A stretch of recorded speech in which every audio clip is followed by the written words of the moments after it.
Sir, do you know why I pulled you over? Speeding? No, it's because your intro sucks. Please step out onto the curbside.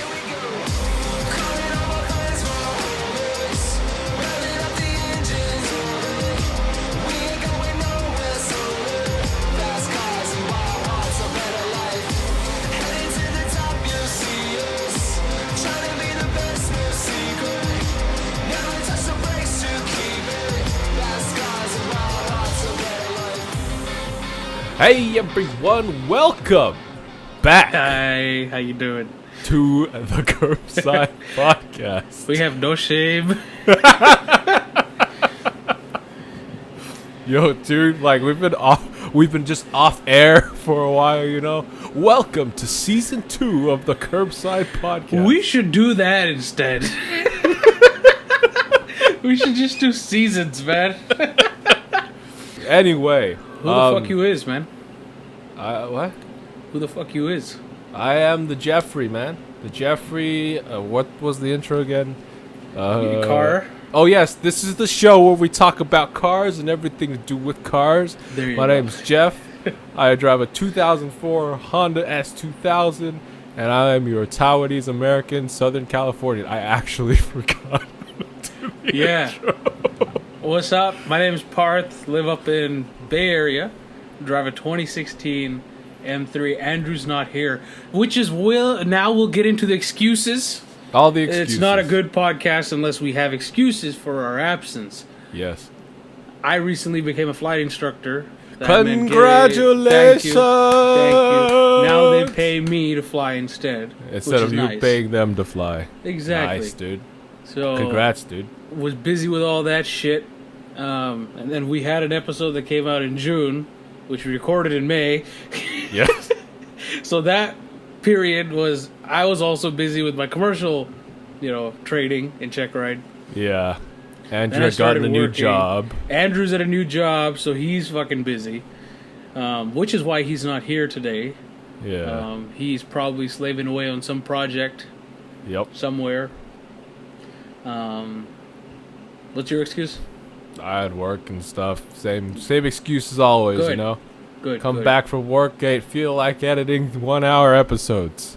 Which Dude, eventually, seriously. in Now my that head, I'm actually also not a student now, I'm actually just working, right? Came back home Jeff, I'm home. He's alright, should I start? I'm like, hang on. What'd I say hang on? Cause it's beer time, everybody.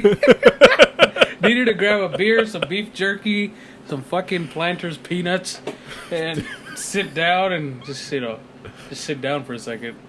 yeah. But seriously, I mean, like, we don't want this. We don't want this podcast to become like straight up work again. You know, it's got to be like what it's supposed to be. We come once a have fun. week. We talk about cars because that's how we relax. We can't be like, oh shoot.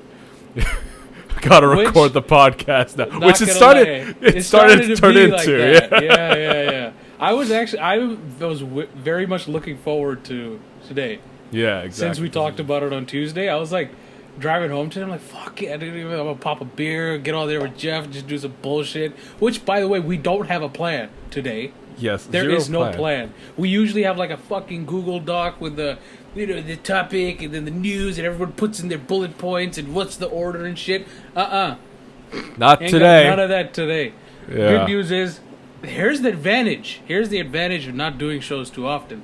News happens more. Yes, exactly.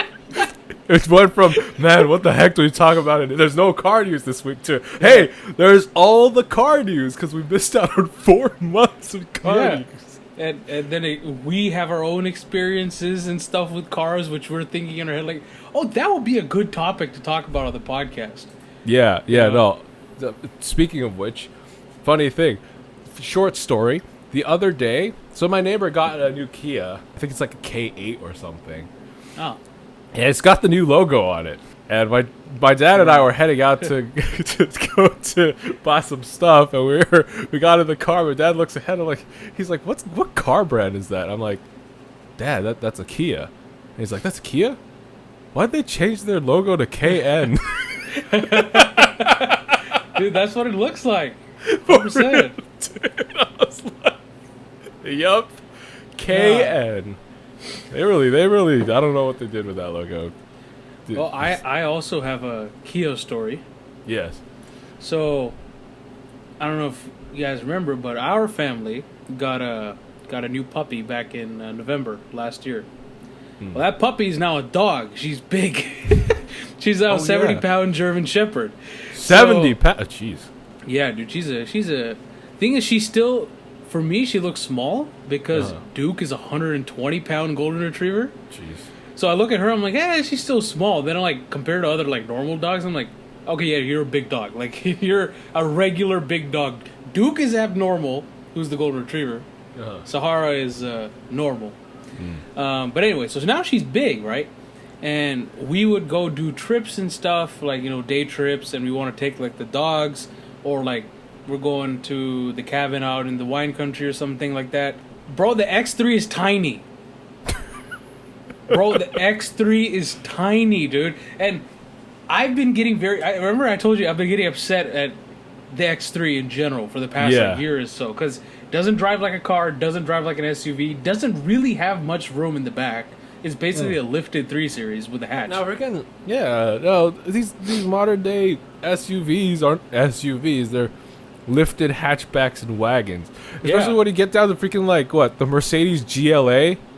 Yeah. That thing's so tiny they dare call it an SUV. Dude. That's why they come out with these stupid other, sports activity vehicles or whatever the shit else, right? So anyway, because of all that, we were like, damn, dude, I was like, we really need a big car. So we started, looking around, and first we were looking around at some bigger Japanese, Korean SUVs, right? Yeah. So Telluride and exactly, right. So Toyota we have Sequoias, all that stuff, right? We have a specific requirement that it has to have captain's chairs. We need, because if we go somewhere just us three, it's just us three and the dogs. Yeah. So the captain's chairs is nice because it'll pass through. Duke is getting old, so having him hop into the hatch is a little too much. But having him got on through the side and go through the middle, that's all right. So naturally, we gravitated towards the Kia Telluride and the Hyundai Palisade. Two fantastic SUVs. Big enough. They're big, but okay. You want to know something about these cars? First of all, since we've been recording this podcast, apparently the car market decided that it's gonna just blow the fuck up. Oh yeah, freaking A, dude. Okay. The car, my M3 is all of a sudden now 15K higher than it was 6-7 months ago. What's wrong with the car market right now? No, I looked this up, right? My friend has a freaking bone basic Civic, right? Yeah. 2016 Civic or something like that, right? I was like, looked it up. It got 30,000 miles on it. Looked it up on the used car market. Forget the Blue Book values and whatnot, because that doesn't matter anymore. It doesn't mean it's nothing. out the door. You just look at all the what they're selling for, right? Yeah. 2016, 30,000 miles. 2016 or 22? I don't know. Earlier than that, maybe. 18K. That's just about how much you could buy it for new back then. You could have lost a couple $100. Dude, it's... And let me bring it to the other end of the spectrum. So I was on Car Gurus and stuff back in December or November, just out of curiosity, looking at the used car market for F430s, right? Yeah. Similar to my dad's spec. So a Spider, red on tan kind of stuff. In California alone, I remember this, back in November of last year, December, you could find 35 listings of F430s out of those 15 or so were Spiders. Yeah. Bro, I looked it up a month ago. Two F430s. Not 2 Spiders, 2 F430s. Yeah. What's going on, dude? More than what they were 7 months ago. About 30K more than what they were 7 months ago. I don't get... Everyone's got cabin fever. Everyone's like, let's buy cars. Yeah. No, well, see, the issue is... Well, actually, another thing. We just booked a trip to Hawaii. There's no fucking cars in Maui. There's no cars. We went on Hertz. We went on Rent-A-Car. We went on Enterprise. There was no cars. We found some random car rental bullshit.com, and we got a quote for a Jeep Wrangler for 6 days, I believe. Yeah. $2,000. Holy crap, dude. $2,000. You know what that means? You freaking rent a scooter or walk yourself to the beach. The scooter be looking like a good option right now, bro. Like it's so okay. So, do you want to explain the shortage thing? The chip shortage thing? Yeah. I don't know. Like, what? I mean, there's a combination of, there's the chip shortage, right? Yeah. Well, that's the main issue. The main issue with new cars is that, okay, we'll start with the chip shortage. Why is the chip shortage happening? Well, how I've heard it explained is that, COVID hit, and of course they have to shut down plants to begin with, so that's an issue. But they were like, during COVID pandemic, probably shouldn't make too many chips because ain't nobody's gonna buy computer chips anymore because it's COVID. Yeah. Right? And then it turns out, wait a second, we're all locked in our houses. We don't have anything to do. Let's buy all the chips. Let's build computers. Everyone build computers. Everyone freaking graphics cards. Everyone starts mining Bitcoin. We're low on the fucking crypto miners out here. It's like the second gold rush with that shit. Holy shit. And then they're running low on supplies because COVID, and heck, cars with digital dashes are shipping with analog gauges in other countries because of this chip shortage. Dude, the way that I heard it, right, or at least from a reputable source, this is a guy who does, like, if you want to ever check out, shout over Wendover Productions on YouTube. Man's a legend. He does a bunch of like documentary stuff about real life situations. But his take on it is, or not his take, but his research findings on it is, so when COVID hit, all the car manufacturers were like, nobody's going to buy cars, shut the shit down, plants are shut down, nobody's going nowhere, everybody shut everything down, right? Which, I mean, trend was kind of true, because we did an episode way back where Andrew and I kind of looked at the statistics where nobody was buying shit, car sales were down like 80%. And then plus they had to close the factories because of the COVID itself, right? So they shut everything down. Well, the companies that produce the chip, Foxconn, the other one that, Samsung, TSMC, whatever, Taiwanese super computer chip, I don't know. I don't even know it stood for something. That one, yes. So these guys, they were still producing chips, right? But what happened was, now car manufacturers were like, don't send us chips. We don't need chips. Because we're not fucking selling cars. We don't need chips. We're not going to stockpile chips. Yeah. So, and cars and how this whole system works on car manufacturing and using the chips is the right on time system. Yeah. So, like, if there's 30 cars that are going to be built today, then 30 chips will show up today. For those cars. They don't stockpile shit. Oh, gotcha. Right? So now, that's the basis that these guys worked on. And what the chip manufacturers, TSMC, Foxconn, Samsung, all what these guys did was, okay, well, now the chips for the car manufacturers are going to be on the lowest of priority. Lowest. Okay. And they'll send it to like NVIDIA, AMD, chip manufacturers, the refrigerator, fucking, like, the goddamn smart fridges and shit, lights, goddamn Philips Hue and shit. They'll send the chips to these kind of people. Everything's got chips in it these days, dude. Exactly. Let's just automate all our stuff, dude. Exactly. So people are sitting at fucking home bored as shit, automating everything in their fucking house. Dude, I'm gonna flush the toilet from my freaking iPhone, dude. So, exactly. So these guys just, they start to, the chips become their priority, right? Yeah. And then all of a sudden, people decide, guess what? I'm sick of being at home. I'm finna head out. Like the SpongeBob meme. So, so then all of a sudden, people start buying cars. People start going places. Rental car companies were losing money, so they were selling their fleets off. Yeah. They were selling their fleets to the used market. That's why the used market... Remember, we talked about this. Yeah. The used market had found Corvettes. Remember that shit? Yeah. Hertz was going out of business. Everything was going down. And then, yeah. Well, and then so they sold their fleet.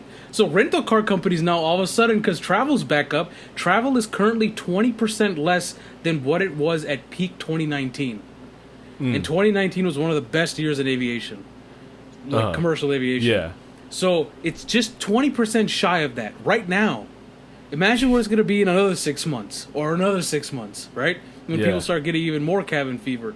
So people are traveling. Car rental companies don't got cars to fucking give to these people because they sold half their fucking fleets off, more than half. Yeah. People can't buy cars because no chips are coming because car manufacturers ain't a priority. I was doing a flight with one of my friends out to Victorville, Southern California Logistics Airport. That's where they're parked all these extra planes and stuff. It was a cool trip. Yeah. But when you're flying into Victorville, there's these fucking massive parking lots in the middle of the desert with brand new cars all sitting there. Really? And I found out later when I came home, I'm like, what the hell are these cars doing out there? Dude, they're all brand new cars that were shipped over here or built in Detroit or whatever it was in this part of the country, sent to the desert without chips in them, ready to be sold once they have chips. Brand new cars. Really? Just sitting in the desert, dude. Here's my prediction.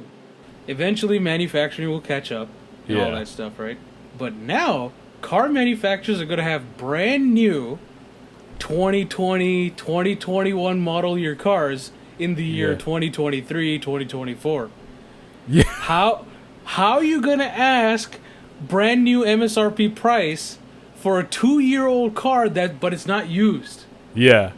I feel like if you're ever going to buy a car, that's the time to buy a Couple car. years, dude. When this Couple this whole car market bubble pops. Oh, dude, and when it pops, it'll fucking pop. It'll be a buyer's market, man. Yeah, dude. Right now, if you got any extra cars sitting just at home and you don't need it, just sell it, dude. Even if it's like made in 1984, got like 500,000 miles and one broken tire, dude, you'll sell it for at least $2,000. Yeah, dude.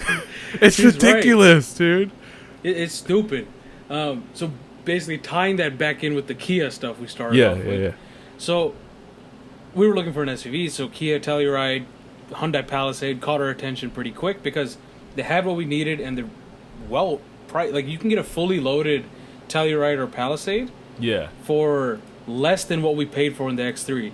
But listen to this shit, Jeff. So we went over to Stevens Creek Kia here in San Jose. They have one Kia in stock that fit that we needed with all the packages, the Nighthawk package and the Nighthawk package, dude. Yeah, and the SX trim, which is the highest trim or whatever bullshit. So we're like, oh, okay, car's pretty safe. How much are you guys asking? Well, the MSRP is 50, 51, whatever. We're like, okay, yeah, but he goes, yeah, but there's a market adjustment of $10,000. Hell to the nah, dude. On a fucking Kia. On a Kia, dude. And same for the Palisade, and same for any fucking car. Especially if you buy it in California.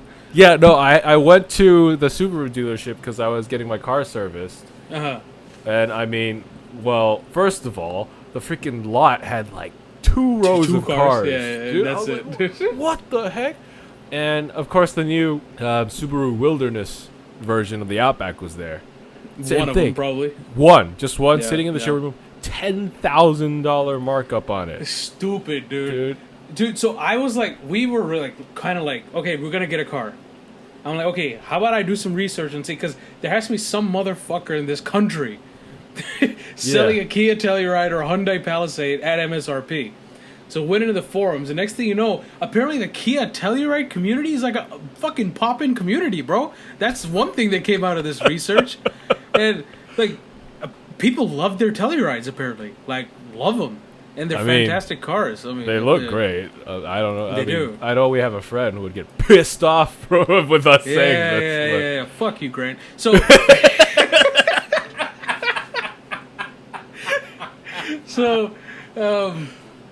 apparently, even before the whole shortage and everything, apparently the Tellurides commanded some markup in some places, like California, New York, and that stuff. Yeah, because they were freaking people selling. Wanted them. Yeah. Apparently, Kia has a nickname for it themselves. It's called the Celluride. Because it sells hella. Yeah, it's fucking whatever. Yeah. So, went on the forums, and apparently on the forums there was a bunch of people that like, I-25 Kia out in Longhorn or light something, well, something Colorado, right? Go to them. They never charge over MSRP. Blah blah blah. California has lost. Every California dealer, Kia dealer, charges above MSRP. Nobody does it there. There was apparently one Kia dealership in California on the forum that they said that didn't charge MSRP over MSRP in Richmond, California, close to us. I called them, and the guy I talked to, he goes, yeah, well, if you would have called us 3 months ago, we wouldn't charge over MSRP, but now we're doing it too. I'm like, oh, damn, I read on the forums that you guys were the only ones in California. He goes, and that's how it was for the longest time, but, unfortunately, we got to stay competitive in California, so we're also charging above MSRP. Nice guy I talked to. He was also kind of like, it's bullshit, but, we have to do it. What kind of era are we living in where MSRP is a good deal? Exactly. So that's why my dad was like, it's like fucking 10 months ago, I could have walked into a dealership and bought this car for $10,000 less than it cost. Seriously, right? And now it's like, now I've got to pay MSRP or above? He goes, screw it, I'll wait. Seriously. What? It's like the time that we live in is like, it's insane, dude. Also, we gotta start teaching our generation how to properly buy cars and not just going on like, oh, Shift is selling it for this much money, I'm gonna buy it for this much money. Yeah, and then these are the same fucking people that go out and like after they make some money and they're like, the Kia dealership is selling the Telluride for $10,000 over. Oh, I guess I'll buy it. Yeah, that's what they're asking. Yeah, fucking walk away. Say no, bitch. Seriously, you're letting the market become like this, dude. You guys remember Dare from fucking like elementary school? Dare Week. You guys ever did that shit? Oh, I've heard of it. I never did it though. Oh, you never did it? So we had this Dare Week, right? Dare to keep kids off drugs, and then every day they would teach us something about how to stay off drugs and shit. And what are they like? Make an excuse, walk away, say no. So the same thing with the dealerships. That's what you gotta do, dude. Seriously. MSRP, make an excuse, stay away, say no. 100%, man. Anyway, but are you guys gonna get a Telluride or a Palisade? Because I know you guys need room, but are you gonna get it in the future? So there was a further development to our SUV journey story. I want a Cadillac Escalade, real bad. Ooh, so we're talking about real big now. We're talking American SUV. You know what I think is funny? Yeah. Like BMW and, Mercedes, they coming out with our X7. Big X7 or GLS. People are like, yo, these are huge SUVs. This runs in the class with like the Lincoln Navigator and a Cadillac Escalade. It fucking doesn't, dude. Ain't nowhere near, dude. Oh shit, dude! And this is like my first real experience with American SUV. Yeah. So we were doing a trip up to Pine Mountain Lake, weekend trip with the family, take the dogs, swim in the lake and shit. Got a B&B up there. Dad's like, well, let's go in one car, because otherwise we'd have to take two cars. So I'd drive the Toyota that we have, and then the company car, and then they'd take the X3 or something, maybe one dog in each. But we also have to take a shit ton of stuff too with us, because we go with like two other families. So he goes on, I think it was Hertz or Avis or something, and rents a big SUV. And they said it's going to be an Infiniti QX, what's the big one, 56? QX80, I think is what it is now. That's the one.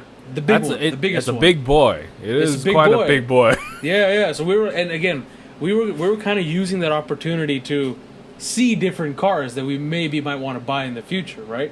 Yeah. So we're like, okay, cool. That has captain's chairs too and all that. Like, that's good. We'll get a good tryout of the Infiniti. So we go there, pick it up from San Jose Airport. I drop my dad off, and I come home, and I was in the bathroom or something. I get out of the bathroom, my dad comes here, and I'm like, all right, you got the car? He goes, yeah. They didn't give me an Infiniti. I'm like, what? What did they fucking give you? He goes, they upgraded me. I'm like, what? So he's like, go see. I open the garage, and I see a fucking bus standing on the driveway in the form of a Cadillac Escalade. The long version, whatever they call it, the SX. Long version? I love that they make a long version of the Cadillac Escalade. As if the freaking normal sized Escalade wasn't big enough. And I want the long one. I love that the fact that these American manufacturers, right? They take their Tahoes, their freaking Lincoln Suburbans. Navigators, Suburbans, their Escalades, and be like, "Yo, this big car, it ain't big enough." Well, actually, the Tahoe and the Suburban, that's the same thing. It's the Tahoe, the Suburban, the long version of the Tahoe. Oh, the Suburban's the long version. Basically, Is the this their Suburban's long the same- version of a Suburban too, though? No, Suburban's the same. Dude, they're all the same fucking car. Yes, they're the same Cadillac, car. the Suburban, the Tahoe, the GMC, the Yukon, Denali, they're all the same car, right? The only one that's different is the Navigator. Yeah, basically.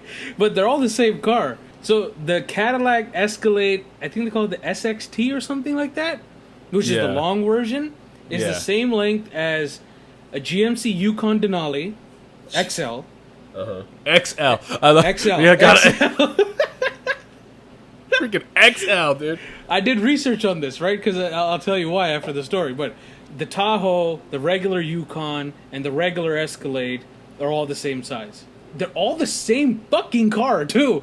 It's just branded differently. Yeah. What So- kind of body you want on it, basically? Yeah. The Cadillac is like the luxury version. Actually, no. It's how much do you? What's the cheapest one?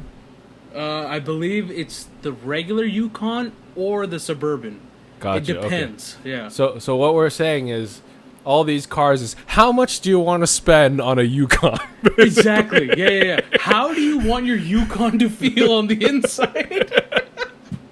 I want it to feel like 100 grand or 80 grand or 60 grand. Dude, that's why it doesn't make any fucking sense. Because each of those brands within like GMC and Chevy and Cadillac, Yeah. in those cars, they had, well, besides Cadillac, because Cadillac is supposed to be the best, right?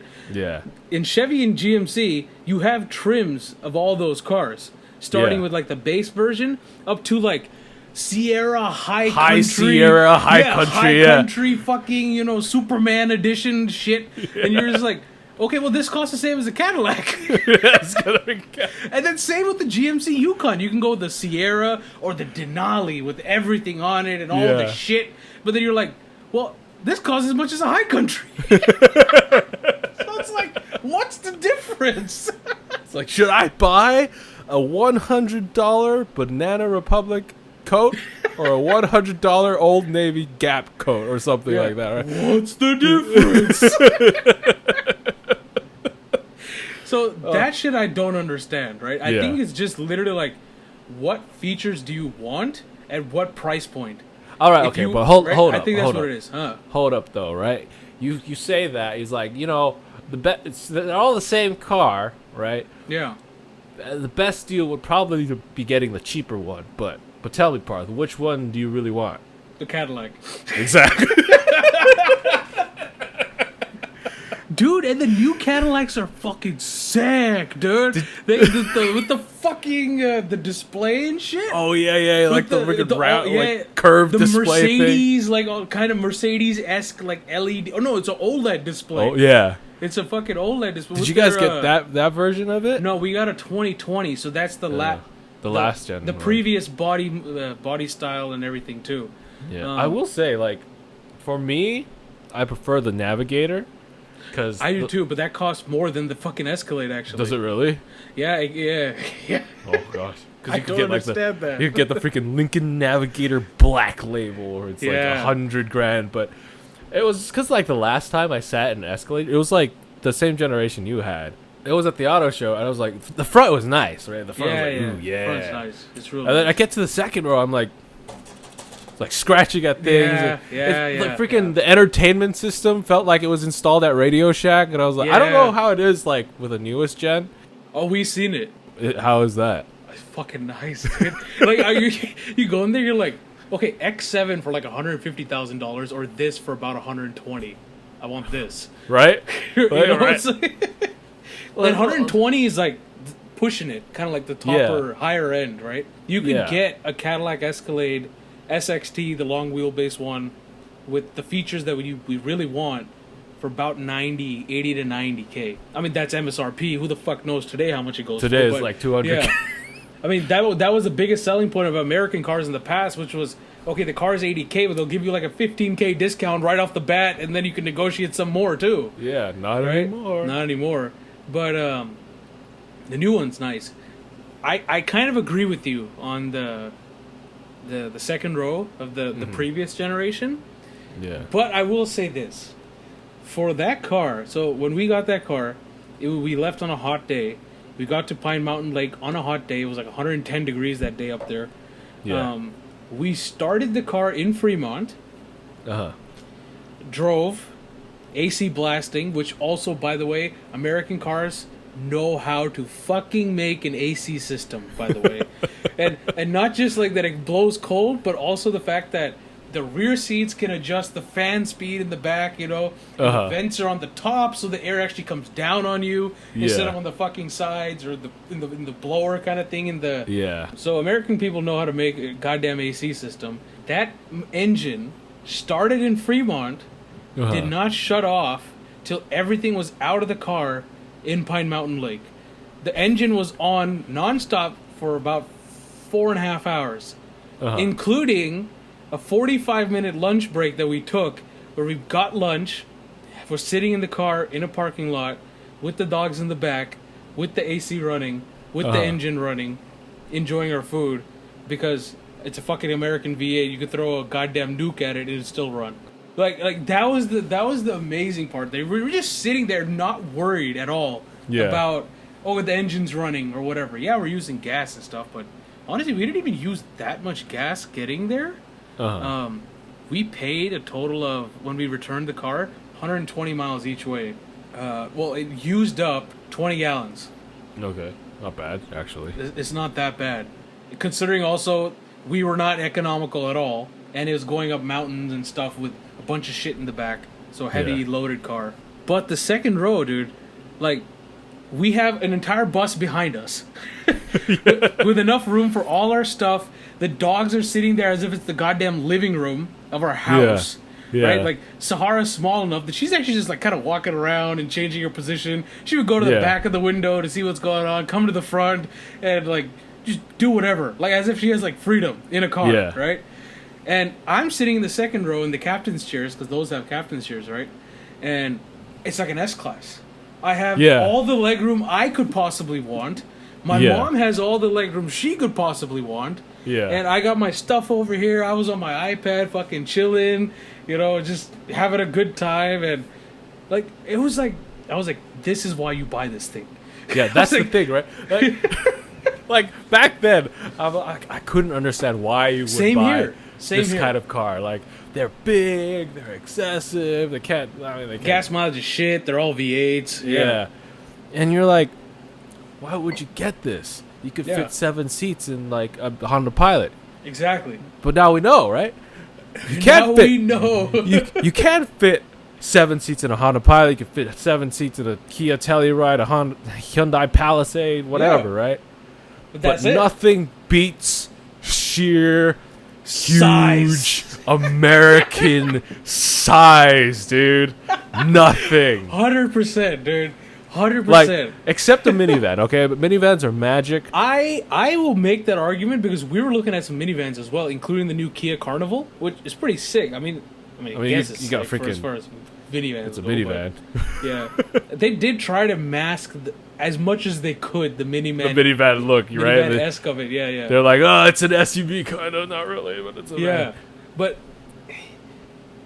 I still don't think they're a match for like a Cadillac Escalade SXT. They're not a match, but like, just the pure amount of room you could get into a minivan is stupid, right? Like, for the size of car it is. Yeah. Versus like how big an Escalade is. I guess that's true, because when you look at these other American SUVs, they're more comparable to a truck. I mean, they're on truck chassis. Yeah, they're still leaf spring suspensions and all that shit, right? Yeah. So they're comparable to a truck, whereas a minivan is more comparable to a van, and it can take stuff too. Yeah, exactly. So I guess that's true. Yeah, minivans are a special case, but nothing else. Not your X7, not your Palisade, not your Pilot's gonna beat... your GLS, whatever bullshit you have. Ain't gonna beat the size of a Cadillac. Of a big old American SUV sitting on a massive truck chassis, dude. There's something the good old boys used to drive back in the 70s ain't good. Not even the 70s. They didn't fucking have SUVs in the 70s. Can you imagine? Can you imagine if Ford made the Excursion again?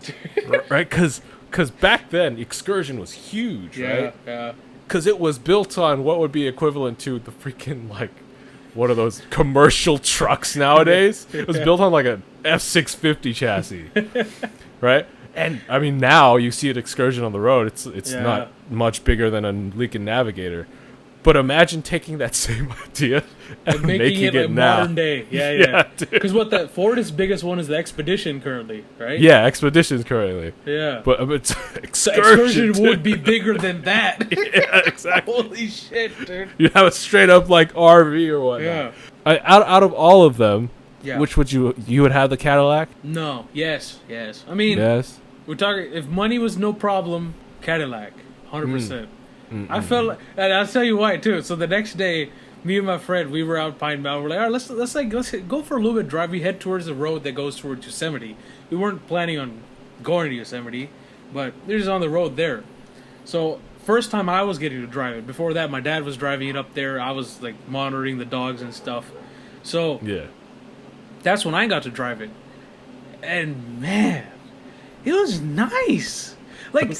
My dad was all like, yeah, this thing's like a boat, you know, the corners like this. And I'm like, it's a fucking, like, it's a Cadillac that's the size of a small school, right?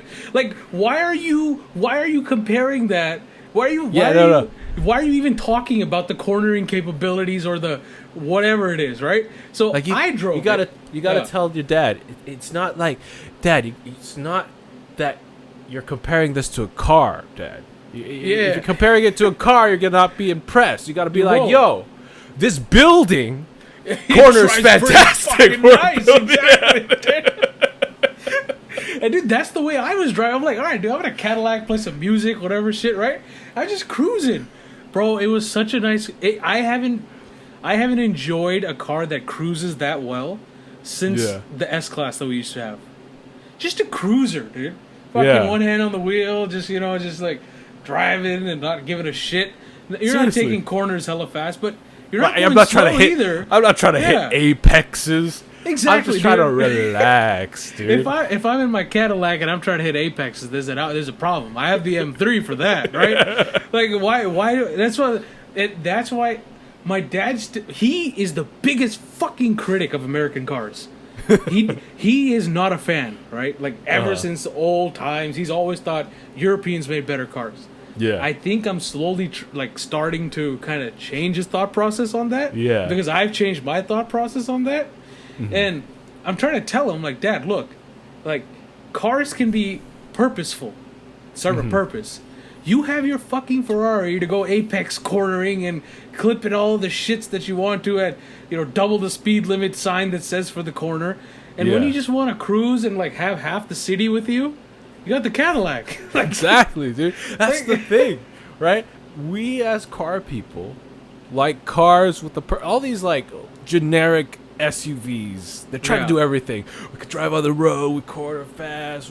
We I don't know. We could maybe go off road, pretend to, but like BMW's SAVs, that shit. Right? Yeah. Lincoln Navigator, Cadillac Escalade. Ain't no one. They're not pretending to be anything. No one's touching them in that category of class today. They're just gonna be like. They're just like. I'm just here to be a giant car. If you need big. I'm here. Let me know. If you want space, I'm here. And dude, it's not just space. Like, oh yeah, you could take 7 people in it. You could take 7 people, and then a bunch of shit, and then a bunch of more shit, and then maybe if you have a small human, boat, dude, and then a boat, and then if you have a small human, maybe you can have him sit in the middle or some shit like that.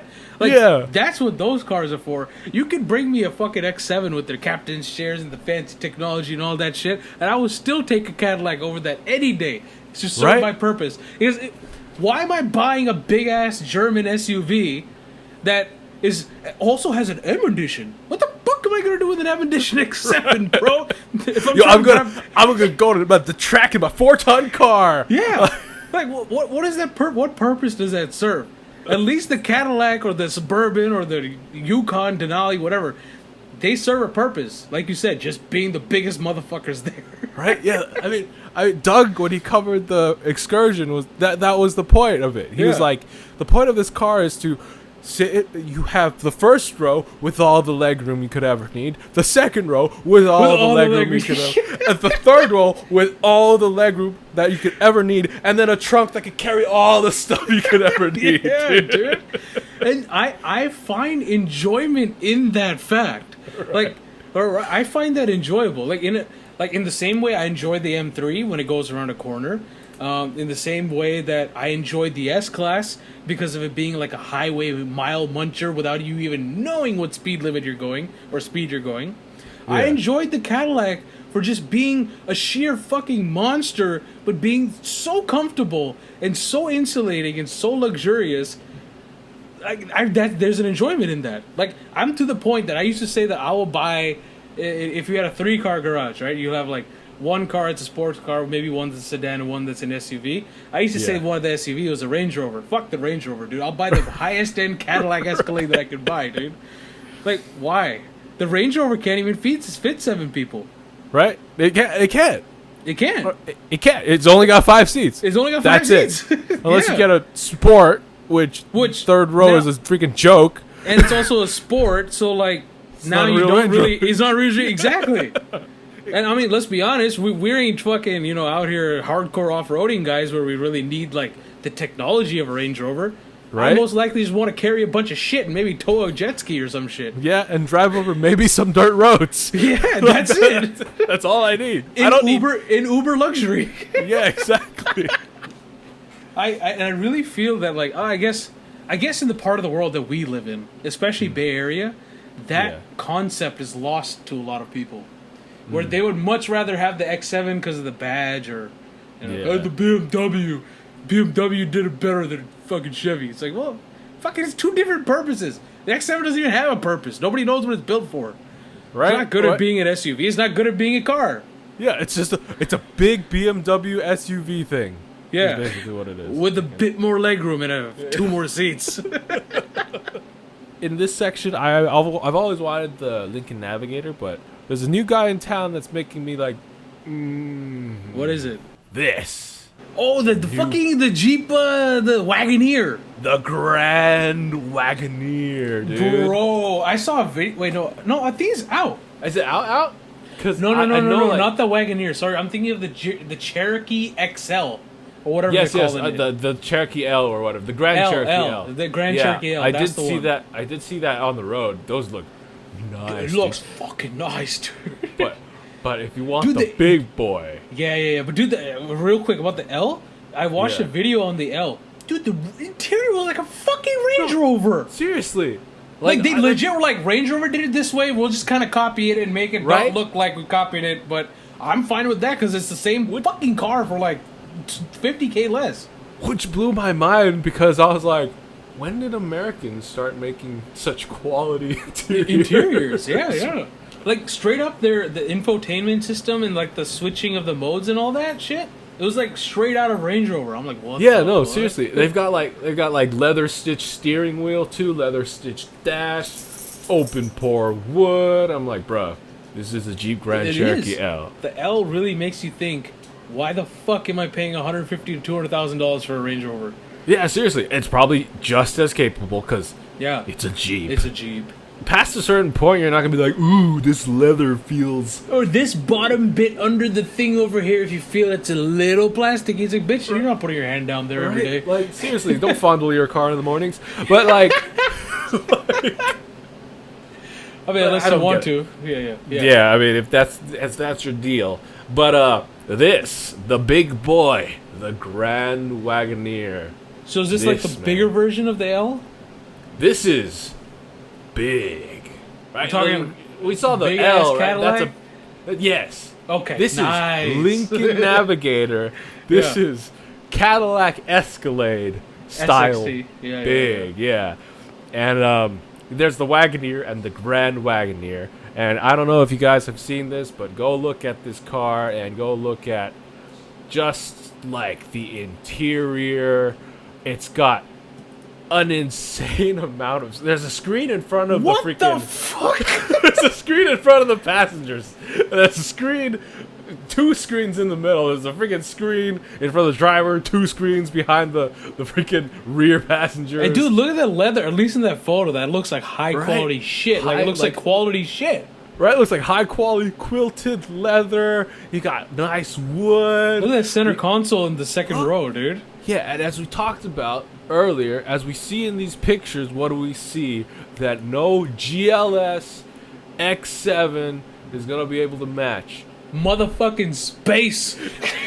Yeah, dude, look at, like, you could fit a pizza on that center console right there. Yeah, dude. And with a few beers in the cup holders. And look at this. They got a photo on the website. If you go on their website, of a man got his Grand Wagoneer. Got and he's the horses in the back, bro. Towing a freaking horses. Horses in the freaking trailer, dude. I think this thing can tow 5,000 pounds. I think is that's the towing insane. capacity. Really? Right? Yeah.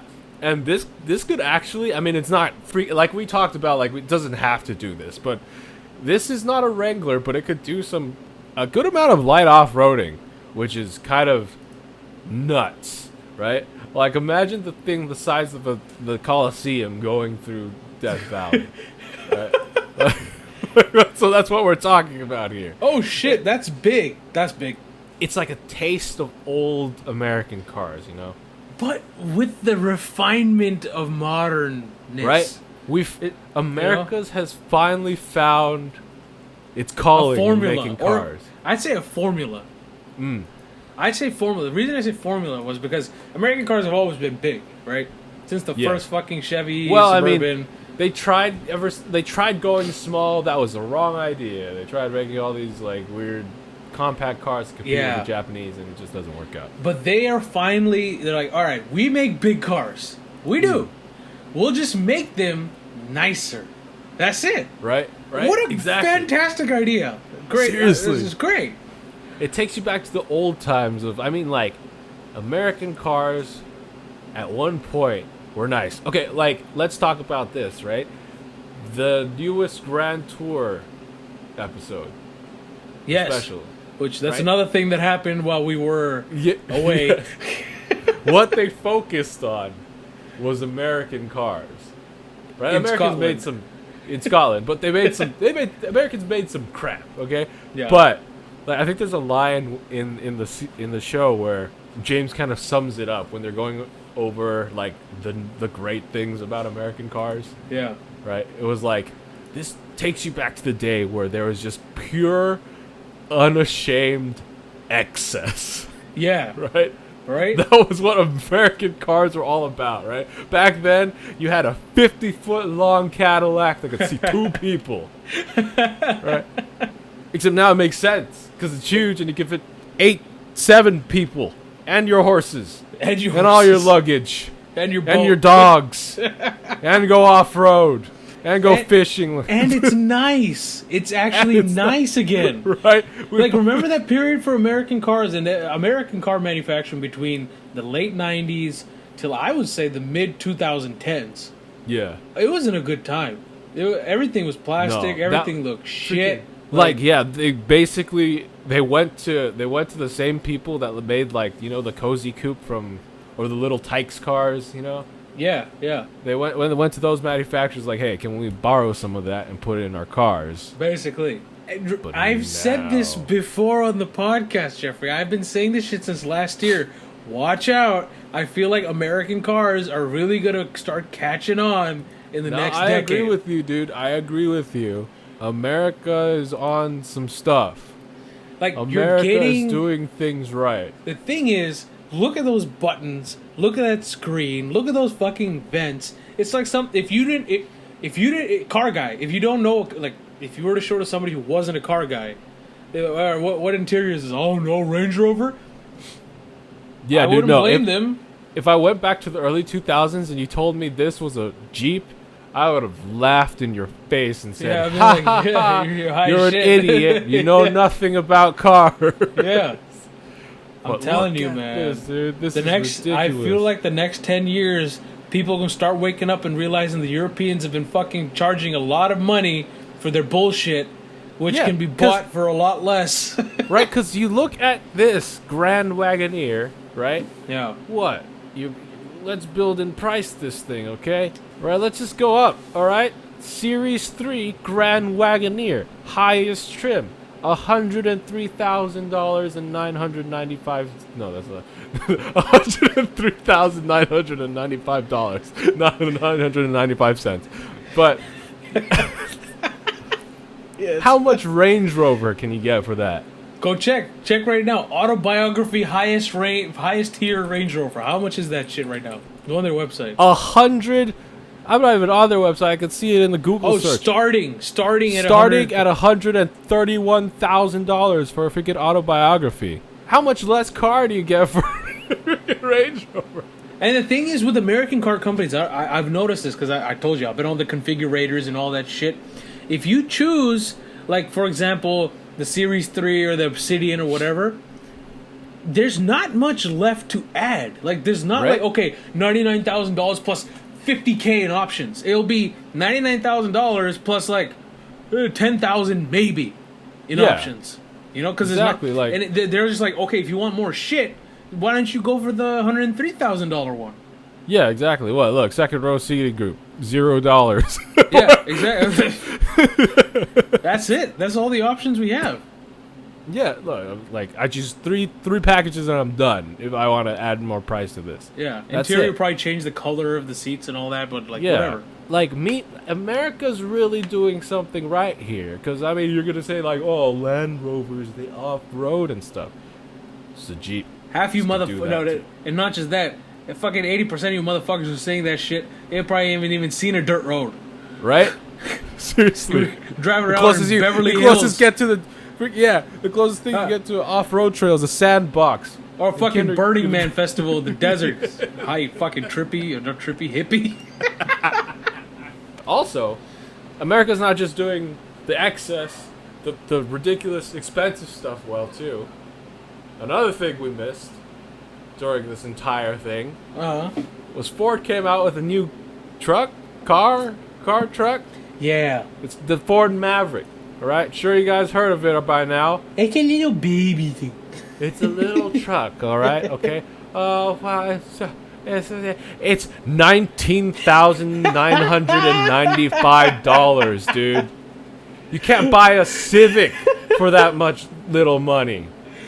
That's stupid, dude. Like it's like that. Well, if you even go for the high end trim one, I think it's like 30,000, maybe. It tops out at 40,000 if you want all the bells and whistles. Tops out at close to it's like 39K, right? And I saw a diagram comparing this to like an F-150. It's a few inches shorter and it's a few inches less tall. Yeah, I mean it's a small little boy, but like they built some pretty useful stuff into it. It's a mid-sized car with a goddamn bed, bro. Like, well, how can you go wrong? Right? Like, if I want to convince you, okay, there's a 4-foot bed. They give you plans to make like bike racks and whatnot. You could it kind of extends to 6 foot. It's got like 5 seats and it got wheels and stuff. I don't care. It's $19,995. And it's available as a hybrid with what, 40 mpg? Base powertrain is a hybrid With 40 mpg, right? yeah, I'm For sorry. a truck. This is going to change things. Okay. Toyota Tacoma has something coming. Toyota, not Toyota Tacoma. Freaking Honda Civic, Toyota Corolla's got something coming for them, right, dude. Yeah, that's true. Because those are more expensive. They don't have a 4-foot bed. Like, you could own this car and live in a city. You could be one of your, the Bay Area tech guys, and you techie guy, you like to live in San Francisco and get the tech and the fucking stock options, and you enjoy what the fuck you do. So you could own Ford Maverick and not feel bad about yourself because it's a hybrid, so you're helping the environment and shit. You get good gas mileage, so you don't have to pay the San Francisco gas fees as much. Fees meaning the price of gas. And then you have a truck. So when your bitch ass decides to move every 2 months, because that's apparently what San Francisco people like to do, you have a truck, so you put all your shit in it because you have a bed. Your Prius ain't gonna do that. Yeah, dude. Like, this car is a car that no one could give you crap for. Yeah, Why'd you buy a baby truck? It's not a real F-150. It was $19,995. And here's another Why thing. didn't you buy a Honda Civic? My Ford Maverick was $19,995. And it can run over your Civic. And not just that. These, the same San Francisco guy that's, with his tech job and his moving and all that shit. He takes his truck out to fucking Bumhick, Oklahoma. Sorry about all the Bumhicks in Oklahoma. He takes it out there, and the good old boys ain't gonna give you a hard time for your fancy city boy slicker truck. Yeah, like why are you driving one of them compact Japanese vehicles? Is that one of them bruises? They ain't gonna give you shit because it looks like the good old boys will say it looks like an F-150 to you, right? Yeah, and it costs $19,995, dude. Or you could lease it. Some models for $252 a month. Some of you motherfuckers pay more for a gym membership than that. It could carry 1,500 pounds. It could tow 4,000 pounds. Apparently, that's actually insane. What the fuck? That's ridiculous. What? Like it's got touch. Who gives a crap? It's $19,995. And I think you're also forgetting the gas mileage, Jeffrey, on that hybrid. I That's think it's true. estimated like 40. I think I checked it. Let's see. One tank takes 40 you further. MG. Yeah. See? 40 City! MPG. Fucking city! 40 MPG city, What? dude. With the Maverick 500 mile range? 500 miles. You shit on your Tesla. What the fuck? That's stupid, dude. That's That's actually ridiculous. dummy. How are they making money on this car? I don't know. They're giving this car away, dude. Like Like, we should what just is- buy one for the principal because it's like No, that's exactly what I was thinking, dude. Like, why you already have a car? I can't not pass it up. It's $19,995. Recently I suggested to my friend. He's gonna start working from the office, South San Francisco, and he'll either commute from Napa or Fremont unless he gets a place near there. And currently he has like this old Toyota Sienna van that he bought for a business that he was trying, but he didn't do it, so he still has his fucking van. 10-year-old van. So I said, I'm like, what are you gonna commute in? He goes, I might commute in this. I'm like, first of all, you're gonna look like a loser. Second of all, you're commuting in a 10-year-old van. I don't care if it's a Toyota or a Honda or whatever. I know the reliability is good. It's still 10 years old, right? Yeah. I'm like, why don't you just go sell this car for probably more than what you bought it for 2 years ago, and then go lease something with that money, like a Honda Accord or a Honda Civic. That's something that's practical and has a good lease rate. I should tell him to go lease this. Right? Seriously. No, this is a car I would recommend to anyone. Yeah. Honestly. I want something practical. What can you say against this car? I don't know. It has 4 doors. It's not like it's one of those small crew cabs, right? Where it's like, okay, the door flips out like the RX-8. There's not much room in the back. It's a decent sized cab. Like it's a small sedan, like kind of a compact sedan size cab. Like you can get 4 people or 5 people in a crunch in there with a bed. Yeah, seriously. Like honest. I was like, I don't want a car that rides like a truck. It's on a car chassis. It's not. Yeah. Everyone out there, just buy a Ford Maverick. Yeah, honestly, like if you in the last 6 months paid $20,000 for a car, fucking kill yourself. 'Cause you fucked up. You thought that Civic was a smart, economical decision? Ha! Ha ha ha! Loser. Oh shit. Anyway, I want to talk about another American company, Acura. Come again? Okay. NSX. Okay. Designed, built, engineered in America. That's true. Acura's an American company. Yeah, Acura's It's American, got yeah. with Japanese bits in it. All right, Yeah. Acura's American. But anyway, Acura Okay. has released the 2022 NSX Type S. Jeffrey has wet his pants. Yes. It's all Many over times Florida. over. That's what the Acura has- NSX should have been. Should have been.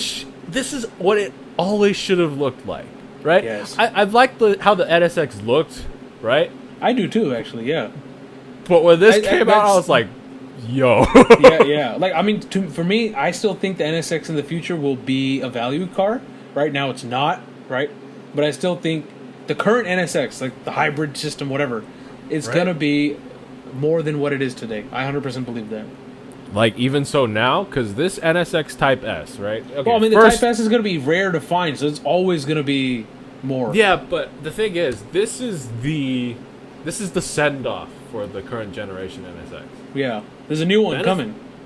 Yeah, maybe, hopefully. In Yeah. a couple years. I don't know. But that's what they said last time, and then 12 years passed. That's true, yeah.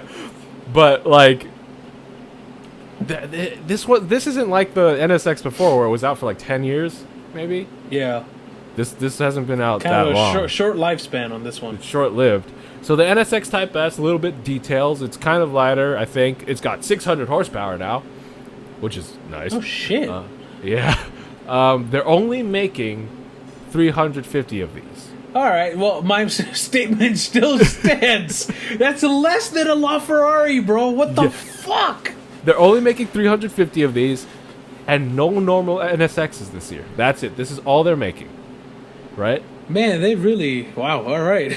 This is the send-off. Yeah. This only 350 for the entire planet. I think about 299 allotted for America. They're all sold out. I would have guessed that. All sold out. First one they sold at an auction. I think it went for $1 odd million. Fuck. But this thing, like, oof. This is how the NSX should have been. That's what it should have been. It's what it always should have looked like. I love this thing because I love the trailer for it. Right? They released a teaser. Yeah. They released the trailer for it. But Acura has changed as a company ever since this dude, what was his name, John Akita took it over. Uh-huh. Because Acura was boring me to death. Like, let me Yeah. just compare, okay? Let me just, like, listeners, you could just compare the sound of these two commercials, okay? Let me play the original, I think it was the Acura, like, RLX commercial. You wake up in your luxury bed and slide out of your luxury sheets. You get into your luxury shower and dry off with your luxury towel. You put on your luxury suit and your luxury watch. You grab your luxury coffee from your luxury coffee maker and add some luxury sugar. You step out of your luxury house and step into your luxury car, which makes everything else seem ordinary. Introducing the Acura RLX with jewel eye LED headlights and precision all-wheel steering. It's luxury taken to a whole new level. Oh, wow. Well, fucking shoot me. Shoot me, dude. Shoot me. Wow, fuck. That guy looks like a boring-ass Joe. And let's go to the NSX Type S reveal trailer, shall we? A whole new breed in the race. Once again with victories. Just never let up. This kind of domination What a performance! is on the verge of a dynasty. NSX roars to victory. And the win goes to Acura. Acura wins Daytona. What's next for these guys?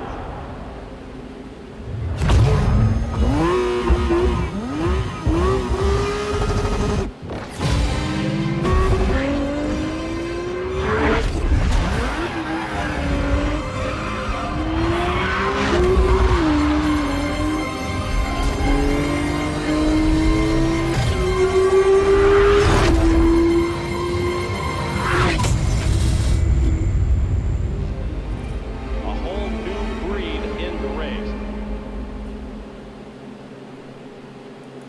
Damn.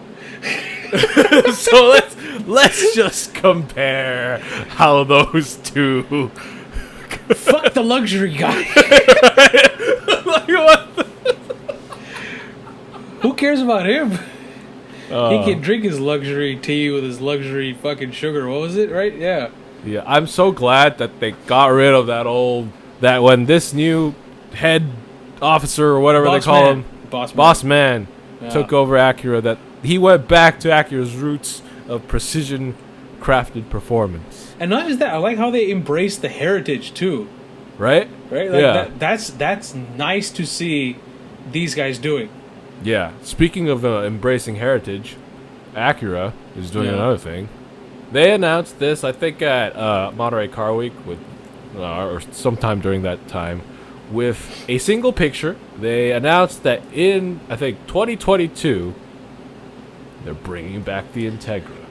Ooh, no way. They're bringing back the Integra name. Yeah, probably not gonna be as exciting as the original Integra was, but Yeah, but okay, I like that the new boss man is Right. putting Acura in this trajectory rather than the Lexus trajectory. Right? But you know, it's coming out. It's all I could ask for at this point. Speaking of Monterey, Did you go this year? I wish. Couldn't do it. Had some job training stuff. But the Lamborghini. Oh yes, Yes. there was a new, I say, but I mean, new okay. Lamborghinis are always the same car with a different body. But who cares? Who cares? I do not care. That's what I'm fucking saying, bro. I agree with you on that. The new Countach. I thought Yo, it was pretty dude. sick, dude. Seriously, Like, I was it's- surprised they actually made one of these. Yeah, like that was surprising for them to come out with this thing that's a throwback to the old thing. Because Lamborghini doesn't do that, right? They Yeah, no, they bring don't back rebrand. names. Yeah, exactly.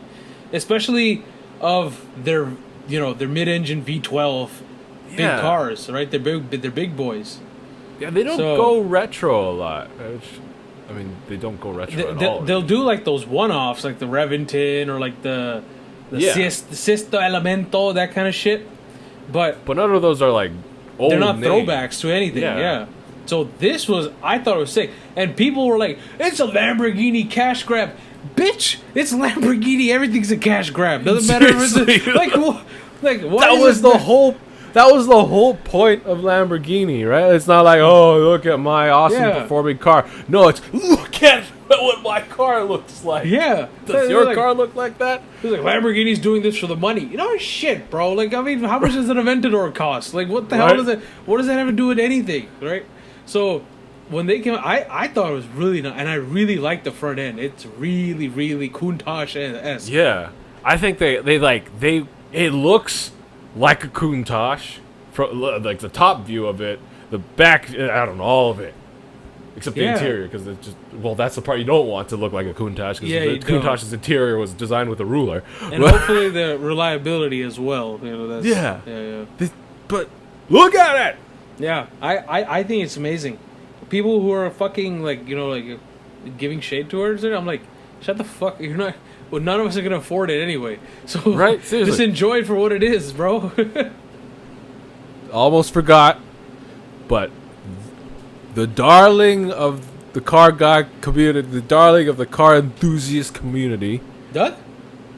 There's a darling brand, right? Oh, brand. Okay, I was like, darling is Doug, dude. Homeboy. The darling brand of the car enthusiast community, Lotus, Yeah. came out with something. I know what you're talking about. Lotus dropped on us their new Emira. You sell a company to the Chinese, and it just gets better. Exactly, right? just gets better. This is what happens Yeah. this is what happened with Volvo. In fact, it's Yep, the same yep. company that Oh, is did it? it for Volvo. Yeah, Okay. Geely, the Uh-huh. huge Chinese conglomerate that started out making freaking rip-off Mercedes, but we'll talk about that some other time. Really? I didn't know that. Yeah, no, if you look up some Geely cars, they're hilarious. But they've got a lot of money, and they Yeah. bought in Volvo, and we see what Volvo has done. See, the Chinese formula has been, let's just give them a bunch of money, and let do them what they do what they want. do. Yeah, let them do Yeah. what they want to do, right? Yeah. It's like, here's the money, do what you want. We saw what happened with Volvo. Look how great, amazing their cars are now. Yes. And now they've done it with Lotus. And Lotus has always had this problem, right? We know Lotus makes amazing handling cars. You have the Elise, you have the Evora, you have the Esprit, Yeah, the old all Esprit. of the Elan, It's great cars. great, amazing handling cars. But they've always been broke. Yeah, so they were like trying to be a supercar, but it's like, yeah, we couldn't spend the extra money. Right, exactly. Like we're like the Evora, right? The new the Evora. They were like, we're gonna make a Porsche competitor, but we ran out of money on the interior. So dang it. But This one, now they have money, and we saw what they did initially with the money. They made a $2 million, hasn't come out yet, electric hypercar called the Avija, but now they've come out with the Emira, right? I saw this, okay? I saw this, and I had to guess how much it cost. How much did you guess it cost? I thought it was over $100,000 easily. Yeah, me too. At least 100 grand, Yeah. right? It's a Porsche Cayman competitor. It's like 70, 80 grand starting out. For this! I would much rather have this. Just on Right? the looks alone.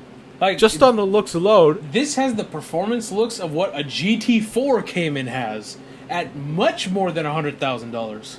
right? It almost looks like a freaking McLaren. It does. Like a little baby little McLaren. Little pre-adolescent McLaren. And it's a Lotus. So they know a And bit one or two thing- about driving. Just a bit. Yeah. One thing Lotus cannot do, ever, even if they tried, is probably make a bad handling car. Yeah, yeah.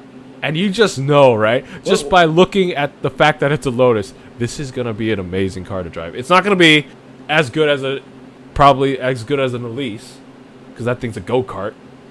What is it? A 3.5 liter four-cylinder or V6? Oh wait, All there are right. two options. They have two options. Funny enough, funny thing, all right? You've got the AMG motor, Oh shit, the AMG It's a four-cylinder. the 4-cylinder AMG. That's the smaller engine. If you want more power, you get a 3.5 liter supercharged V6 from Toyota. Hey, how much horsepower does that make? Let's see. That makes 400 horsepowers. That's nice. Yeah. On a car So, that probably weighs nothing. You know, if I was to get this, I would get that supercharged V6 because it's from a Toyota. This thing ain't gonna break. Yeah, that's true. And it's, you know, it's got a nice interior because, again, they have money. It's a lot easier to make cars when you have money. I hope that this kickstarts something for Lotus. Well, they have the Evija, like you said, Evija, whatever. They have the Avaya. They have the but, Emira yeah. now, which is like they went to the two extremes, Jeffrey. This is what I feel, right? Yeah. So they're showing off their two extremes. They're the top of the top, unreachable unless you're like a 0.1 percenter. You get that. This is for the more average person, the guy that can afford this. It's available to more people, right? So I feel like they're following the Tesla, which I hate to give Tesla credit for, the Tesla methodology, which was, you know, they had the model, what the fuck is this sports car called again? Tesla Roadster. The Roadster. So they came out with build that up first. hype. Exactly. And then they came out with the S and all that other stuff, right? So if they're following that same methodology, I can see a $200,000 Lotus with like a fucking AMG V8 in it, right? I heard this might be their last internal combustion car. God Yeah. damn it, dude. Fucking tree huggers are everywhere. But hey, man, I mean, if you look at the Avaya, I'm like, yo, Yeah. I guess. I guess. We could go that way. I'm pretty sure we talked about this in one of the previous fucking episodes that we did recently, I still like internal combustion engines, man. Same.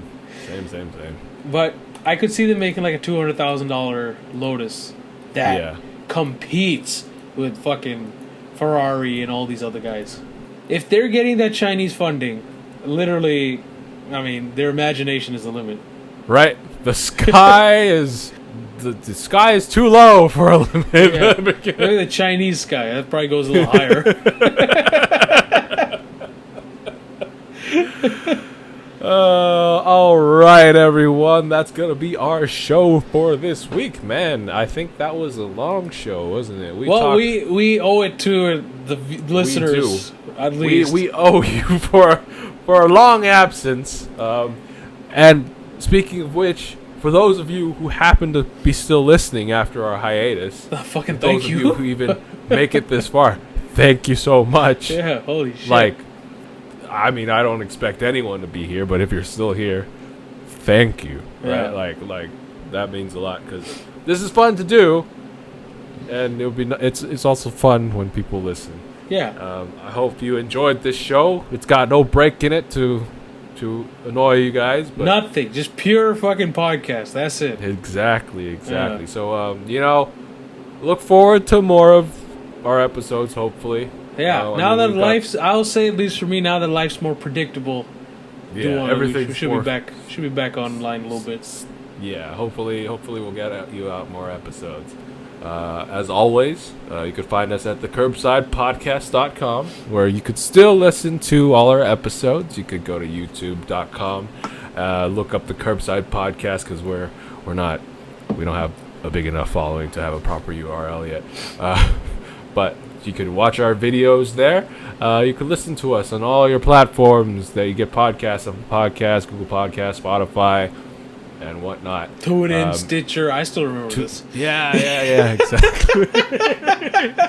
Follow us on Facebook, Twitter, Instagram, TikTok. If we're Jeffrey's still there. Jeffrey's gonna put another video out on TikTok, man. Seriously. Yeah, no little sound it's bit all about the me. Curbside Podcast, except for Twitter. It's Curbside Pod there.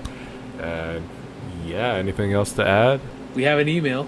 Oh yes, curbsidepodcast@gmail.com. That's the one. Yeah, I think the Curbside Podcast at gmail.com. Message us.